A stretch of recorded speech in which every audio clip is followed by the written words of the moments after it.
အရင်ပိုင်းမှာမင်းသားဂျူမုံဟာမာရီတို့အဖွဲ့နဲ့အတူဓမြတွေရှိတဲ့စခန်းဘက်ကိုထွက်သွားပြီးတမင်ဖမ်းခံခဲ့တယ်ဆိုတာသိလိုက်ရပါတယ်။ဆိုစောနိုလည်းတော်တော်လေးစိတ်ပူသွားပြီးမင်းသားဂျူမုံကစွမ်းရည်ထက်မြက်ပေမဲ့လို့အတွေ့အကြုံရှိတဲ့ဗမာတို့ကိုလှည့်စားလို့မရနိုင်ဘူးဆိုတာခံမှန်းမိပါတော့တယ်။ဒါကြောင့်ကုံတဲ့အဖွဲ့ကိုဦးလေးကယ်ဖီစီလွှဲခဲ့ပြီးစာယုံနဲ့အတူဓမြအဖွဲ့ရှိရာနေရာကိုထွက်လာခဲ့ပါတော့တယ်။ဆိုစောနိုရောက်လာတဲ့အချိန်မှာဓမြဘိုဗမာကအပြင်ထွက်သွားတာကြောင့်သူ့တပည့်ကပဲအချုပ်ခန်းထဲမှာဂျူမုံတို့နဲ့အတူတူထားလိုက်ပါတော့တယ်။ဂျူမုံကတော့ဆိုစောနိုဒီထိလိုက်လာတာအံ့ဩနေပြီးသူယူမိုက်လုပ်ခဲ့မိတာကိုလည်းတောင်းပန်နေခဲ့ပါတယ်။အချောင်းမစာယုံကတော့အုပ်ဖိုးကိုစိတ်မချလို့လိုက်လာခဲ့တာဖြစ်ပြီးဆိုစောနိုကတော့ဓမြကောင်းဆောင်ဗမာနဲ့ညှိနှိုင်းမှုပြုလုပ်ချင်လို့လာခဲ့ရလို့ပဲပြောလိုက်ပါတယ်။ဓမြကောင်းဆောင်ဗမာရောက်လာတော့ဆိုစောနိုကသူ့စီလာဖမ်းခံနေဆိုတာကိုသိမယုံကြည်နိုင်ဖြစ်နေပြီးအခုချက်ချင်းတွားခေါ်ခိုင်းလိုက်ပါတော့တယ်။ဆိုစောနိုရောက်လာတဲ့အချိန်မှာအရင်ကဖြစ်ခဲ့တဲ့ကိစ္စတွေကိုတေချာတောင်းပန်လိုက်ပြီးဗမာနဲ့စီးပွားရေးလုပ်ချင်တယ်လို့တဲပဲပြောလိုက်ပါတယ်။သူတို့ဖွဲ့ဟာအခုချိန်မှာကိုဆန်ဆိုတဲ့တိုင်းပြည်ကိုခီးထွက်နေတာဖြစ်ပြီ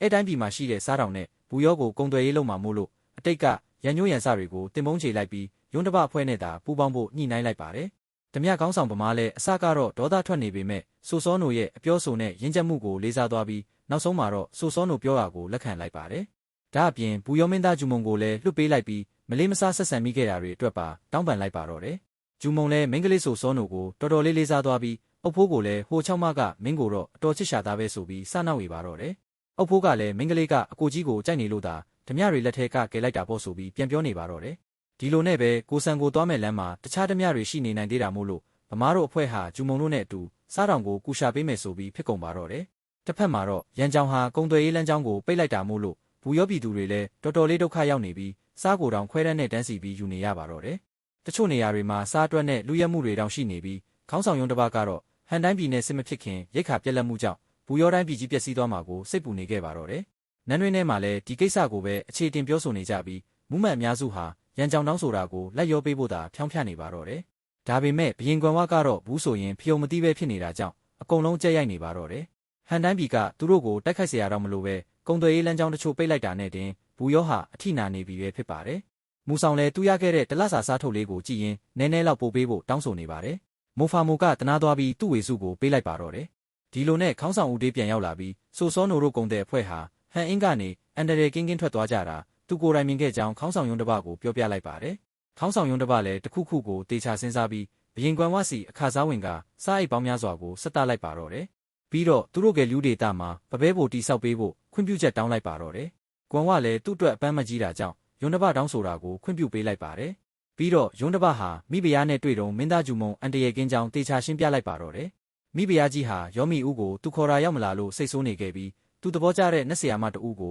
နန်းနန်းကောင်းဆောင်ခတ်မယ်ဆိုပြီးချိန်မောင်းနေခဲ့ပါတယ်။ဒါကြောင့်နန်းနန်းမှာလည်းသဘောထားကွဲလွဲမှုတွေရှိလာပြီးယောမီဦးကတော့မိဖုရားယုံဟွာကိုသွားတွေ့ကဟဲမိုးစုကိုအကျဉ်းချခဲ့တာတေချာတောင်းပန်နေပါတော့တယ်။ပြီးတော့ဘရင်ကွမ်ဝကိုဖြောင်းဖြတ်ပေးဖို့မိဖုရားကိုတိုက်တွန်းပါတော့တယ်။မိဖုရားကတော့ဘရင်ကွမ်ဝရဲ့လုပ်ရက်ကမှန်ကန်ကြောင်းပြောလိုက်ပါတယ်။ရန်ကြောင်တောင်းဆိုတာကိုလိုက်ရောပြီးဟန်တိုင်းပြည်ကိုအညံ့ခံမဲ့အစားစစ်ပွဲကိုဥတီလိုက်တာအကောင်းဆုံးပဲဆိုပြီးပြန်ပြောလိုက်ပါတော့တယ်။ယောမီဦးလည်းသူတက်နိုင်တာဘာမှမရှိတော့ဘူးဆိုပြီးစိတ်ပြတ်သွားပါတော့တယ်။မင်းသားတယ်ဆိုလဲဘရင်ကွမ်ဝကိုအာသွားချောင်မနေတော့ပဲရောင်ဖို့ကိုသာစစ်ပွဲအတွက်အာယုံစိုက်ဖို့မာနေပါတော့တယ်။တစ်ဖက်မှာတော့ဂျူမုံတို့ဟာကိုဆန်ဆိုရဲ့တိုင်းပြည်ကိုရောက်သွားပြီးအဲတိုင်းပြည်မှာစားတောင်ကြီးမပြောနဲ့မူးလို့ရှူစရာစားနေငယ်တောင်ရှာမရလို့တိုင်ပတ်နေပါတော့တယ်။ဒေသခံတွေကလည်းသူတို့ကိုတွေ့တာနဲ့ထွက်ပြေးနေခဲ့ပြီးစားတောင်ကိုသူတို့ဘာသာသူတို့ပဲလက်ရှာနေရပါတော့တယ်။ဦးလေးကယ်ဖီကလည်းငါမင်းတို့ကိုမပြောခဲ့ဘူးလားဒီလိုအနှုတ်ဆုတ်ကုတ်ဆုတ်တိုင်းပြည်မှာစားတောင်မပြောနဲ့ကုံသွယ်စရာဘာမှတောင်မရှိပါဘူးဆိုပြီးပြောဆိုနေပါတော့တယ်။မာရီတို့လည်းသူတို့စွမ်းတလောက်ကူရှာပေးပေမဲ့ဘာမှမတွေ့ပဲဖြစ်နေပြီးမင်းကလေးဆိုစောနိုကလည်းစဉ်းစားရခက်နေပါတော့တယ်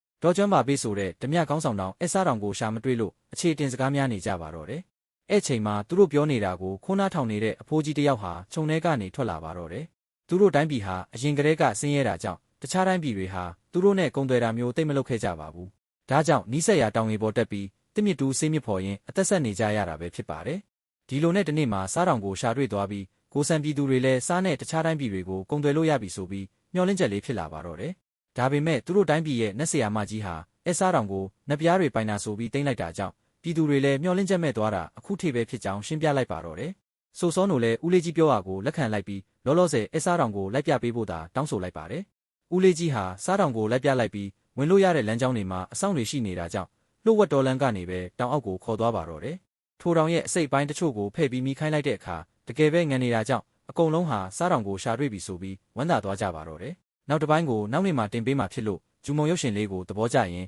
AI WeCat YouTube Channel ကို like နဲ့ subscribe လုပ်ပေးခဲ့ပါနော်ဗီဒီယိုအသစ်တင်တိုင်းသိရအောင်ဘေးကခေါင်းလောင်းလေးကိုပါနှိပ်ပေးခဲ့ပါနော်အဆုံးထိကြည့်ပေးလို့ကျေးဇူးတင်ပါတယ်